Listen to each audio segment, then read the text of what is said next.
Like, I've watched a lot of documentaries, and everything I've realized in like the world is like, it's a struggle to find a balance between like doing the right thing. Like, everybody wants to do the right thing in life, but then people suddenly always find that there's a disconnect with doing the right thing, and I feel like there's always a disconnect with something bad that's connected to it.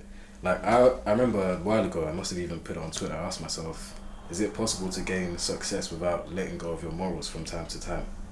Because even in like the bigger scale of things, we look around the world everywhere, it's like you have to question, where do you sit in between thinking that, okay, I'm on this earth for a finite amount of time, let me just enjoy myself for the amount of time I am, you know, let me just do everything possible as like we live in the world we live in, just make as much profit, make as much money, enjoy.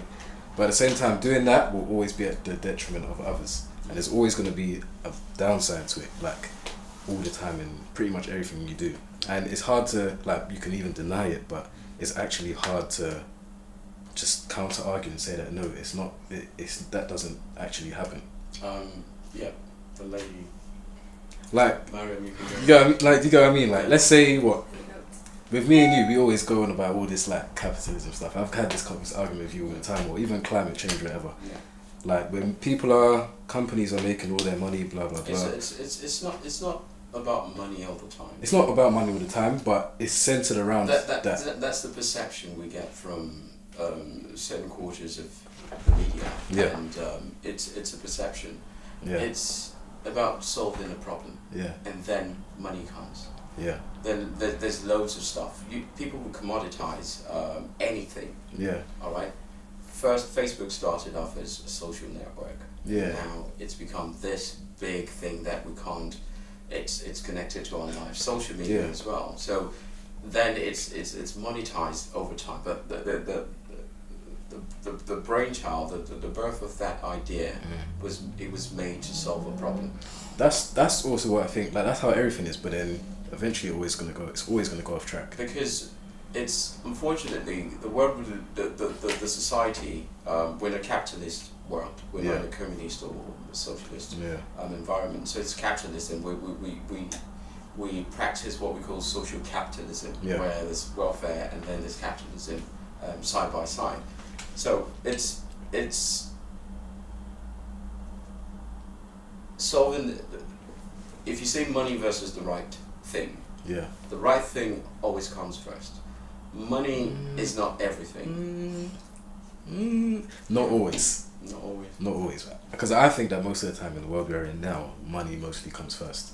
Because I feel like everybody has, it's like, today we're saying this in 2019, everybody has a really short term, like everybody really thinks short term and has an immediate goal. Like, nobody really thinks over a longer period of time. It's like everybody wants the now. That's why I say most of the time nowadays, money. That's why going against the grain is very vital, especially for your sort of generation. Yeah. And like, the grain is everyone thinks money is everything. Yeah. But if you go against it by perfecting your craft, then money comes after.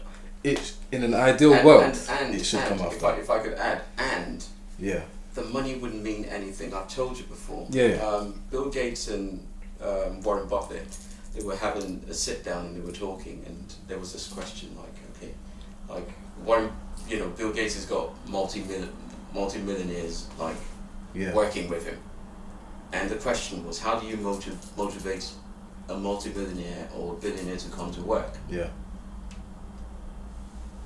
They have the money, but they have to love what they're doing. Yeah. So that's their craft. It's something they'll do even whether they get paid or they don't get paid. There is that, but it's also the money. Okay, the money comes after, and the craft usually comes first. But what I'm saying is that there's most of the time going to be. It can only go on for so long to the point where the money will eventually take over, and there will be a complete disconnect from the right thing. Yeah. For example, like I don't know if you watched that Leo DiCaprio documentary on climate change. Have you seen it? No. But it's like this could be going into conspiracy territory, but Let's veer into it. this could it could be going into conspiracy territory. But it's like for example, let's look at energy companies, right? Yeah. Where obviously we all know when they started to provide electricity, all of that stuff for the world to be how it is now.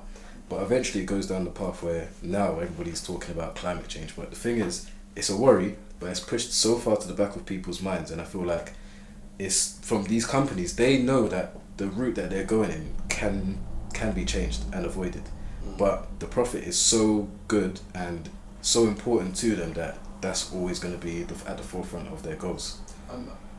Do you have anything to say? I just think it's the way we're programmed now. Yeah.